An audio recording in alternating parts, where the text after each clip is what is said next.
Welcome back, friends. This is Chapter 13 in Harriet's tale of survival in the rainforests of the Rimworld. Today's goal continues to be base development and preparing for the worst.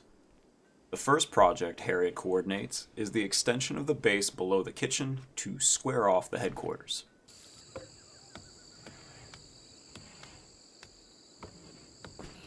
Harriet takes a break from the initial construction to go into a deep, meditative state. Lions and Huckleberry take over the build site while she replenishes her telekinesis. Meanwhile, the Empire of God requests Pixie's Dynasty's aid in dealing with a mechanoid cluster. They would land at Ark's Banning Salon, but Harriet declines the offer due to the base defenses being rather lackluster versus 5 long-range mechs and their assortment of equipment. At 5 hours of September 11th, Lyons concludes the wall's establishment, and Harriet takes over at sunrise to install the roof.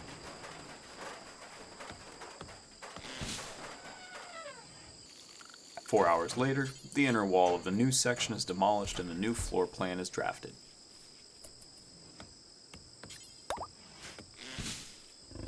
By sundown, the room is complete, and excess storage is withdrawn into the hallways.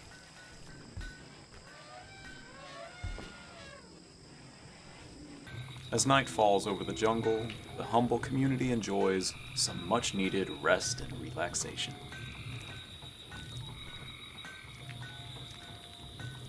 Following morning, the research bench is reinstalled, wiring is extended to the southern wall, and a laboratory is outlined.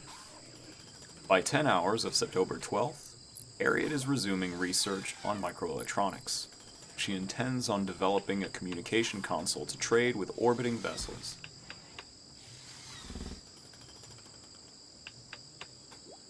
At 14 hours, while scouting the surrounding area, the colonists observe a panther sniffing through a pile of bones.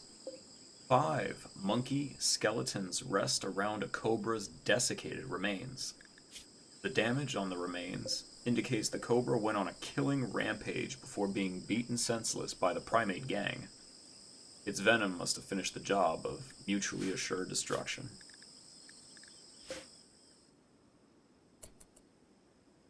Later that night at the colony, air conditioning is installed in the lab so Harriet can study more comfortably and therefore more efficiently. Research can be a tedious task after all.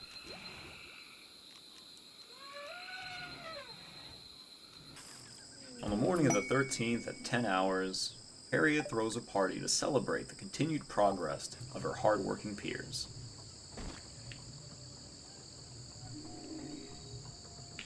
A few hours later, they collaborate on how to improve the defenses. A set of sandbags and barricades are compared. Sandbags require cloth and barricades demand wood, both of which are plentiful resources to spare. They offer the same cover effectiveness and demand about the same construction effort. Despite being far less visually appealing, the sandbags can sustain far more punishment, and thus it is decided that sandbags will be used as traversable cover.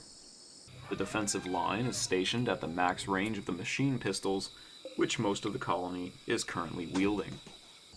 This location is later roofed over. The logic being that a firefight is unpleasant for anyone aside from psychopaths and bloodlusters.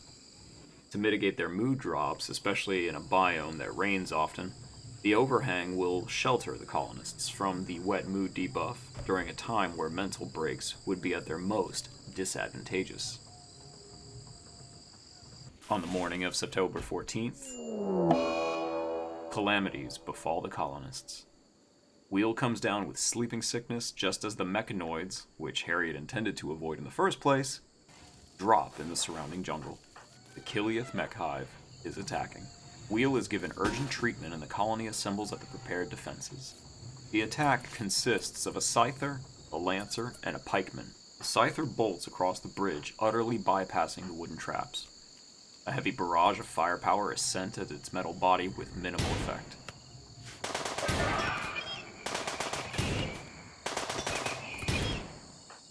Hypergig and Mackie are released into the fight, but not before Harriet gets cut.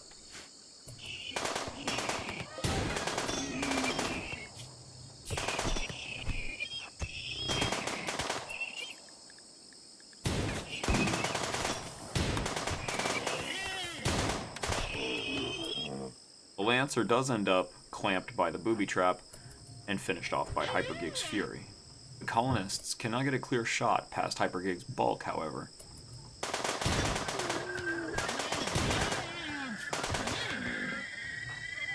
So they rush forward to assist him with the final mech. The threat is neutralized, and security is re-established. Area tends to herself and Hypergig, while the others deal with cleaning and repairs.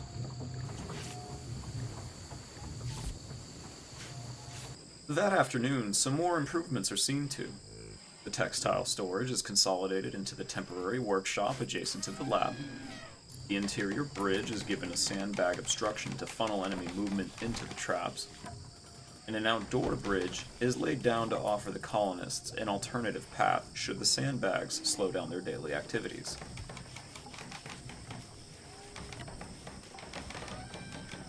At 21 hours, the final touch is given to these tasks, and the colonists live to fight another day.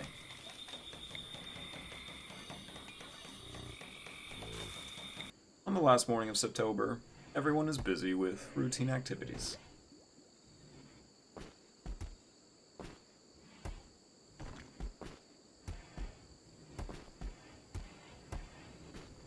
At noon, a blight falls on a cluster of heel root.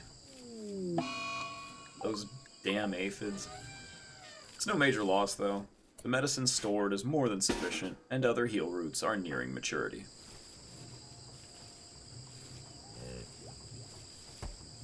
That afternoon, as a rainstorm carpets the jungle, another defensive development is underway. The 2 captured mortars are installed at the southern entrance. A wall is built around them to protect from any small arms fire, which may take place within the base. A roof is placed over the mortar operators' standing positions to shelter them from the prevailing climatic conditions. Some shelves are put next to those tiles to store mortar shells, protecting them from outdoor deterioration. During this undertaking, a cargo pod filled with gold lands just outside the southern defensive wall. It will soon be brought into storage.